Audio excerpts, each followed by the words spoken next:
రష్యాపై మరిన్ని ఆంక్షలు, that is ఆంక్షల కొరడా, ద స్కోర్జ్ ఆఫ్ శాంక్షన్స్ అంటాం ఇంగ్లీష్లో. రెండు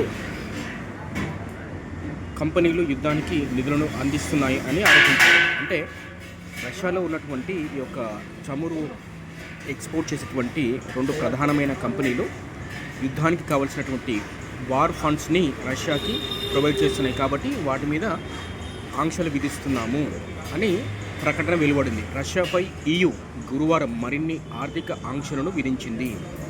EU imposed few more financial sanctions on Russia. వందలాది చమురు షాడో ట్యాంకర్లు EU దేశాల్లో తిరిగే రష్యా దౌత్యవేత్తలను లక్ష్యంగా చేసుకుని ఈ ఆంక్షలను అమల్లోకి తీసుకొస్తున్నట్లు EU ప్రకటించింది. ఆయన నాకు తెలియకడుగుతా, ఈ అమెరికా ఉంది పెత్తనం ఏంది అర్థం కాదు, కానీ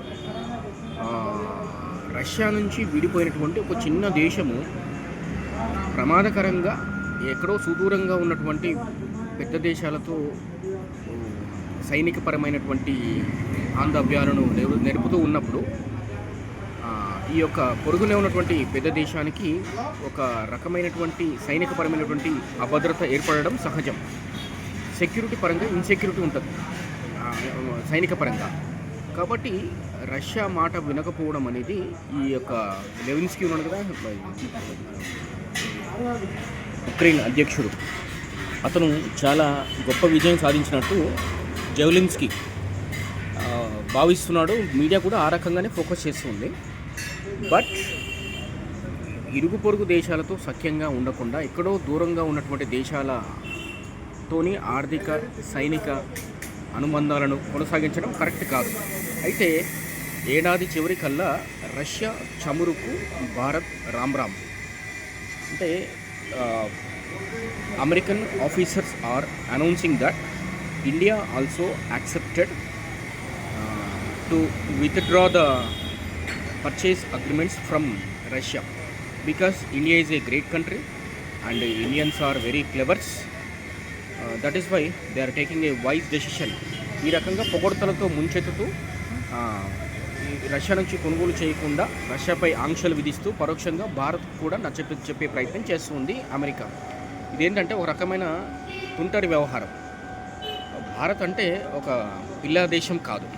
it's a big country, largest democratic country in the world, having 1.4, that means 140 crores population, and it's a big market. In future, definitely it will be a threat to the American companies to sell their products in Indian market, because it is a vast country. ఆ రకంగా వారు ఆర్థిక ప్రయోజనాలు చాలా భంగపడతాయి, దెబ్బతింటాయి. American companies చాలా వరకు నష్టపోతాయి ఈ నిర్ణయాల వల్ల.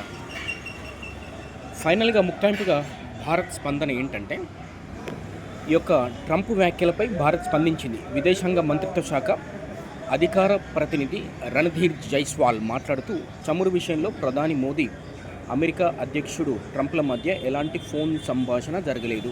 ఇదండి matter. There is no such conversation regarding ఈ యొక్క sanctions on fuel imports from Russia. మా ఇంధన విధానం స్పష్టంగా ఉంది. భారత వినియోగదారుల ప్రయోజనాలే మాకు ముఖ్యం. సరసమైన ధరలకు స్థిరమైన సరఫరా మాకు అవసరం అని పేర్కొన్నారు. So we prefer our fuel consumers benefits, our citizens financial safety. Our policy is very clear and transparent.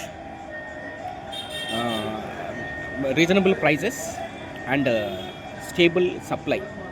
These two policies are our preference. This is a emphasized statement from government officials.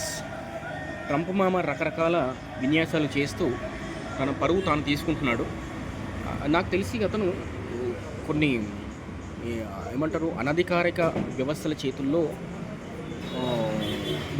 చేతుల్లోకి వెళ్ళిపోయి ఈ యొక్క అవాంఛనీయమైన ప్రకటనలు చేస్తున్నాడేమో అనిపిస్తుంది.